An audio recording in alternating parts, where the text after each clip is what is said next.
Бакчада дежур төркем генә эшләвенә карамастан, Габдулла Тукай атналыгы тәрбия планына кертелгән. Бүген көн кодагында татарча мультфильмнар карау һәм идән уеннары. Ел дәвамында тәрбиячеләр белән бик күп идән уеннары әзерләдек. Бу уеннар аша балаларда игътибарлылык, җитезлелек сыйфатлары тәрбиялибез. Татар телен өйрәнүдә идән уеннарын куллану яхшы нәтиҗәләргә ирешүгә ярдәм итә. Бакча белгечләре балаларга башка телләрне өйрәнү ошый дип белдерә. Чит тел лексикасын яхшы үзләштерәләр, авызларны дөрес әйтәләр. Шуңа да тәрбиячеләр татар теленә өйрәтү буенча дидактик идән уеннары җыелмасын булдырган. Потом к этой работе еще примкнули и воспитатель. Бу эшкә чит телгә өйрәтүче тәрбияче дә кушылды. Шулай итеп 20дән артык автор уеннары тупланды. Аларны җыентык итеп чыгардык. Аңа Казан институты лицензиясын алдык. Хәзер аларны уңышлы гына гамәлгә ашырабыз.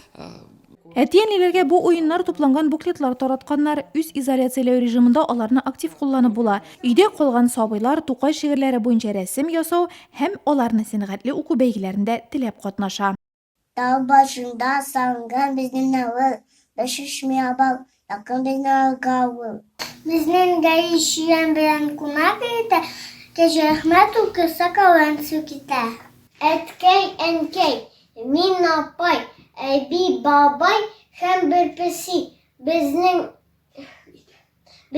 өйдә без җидә.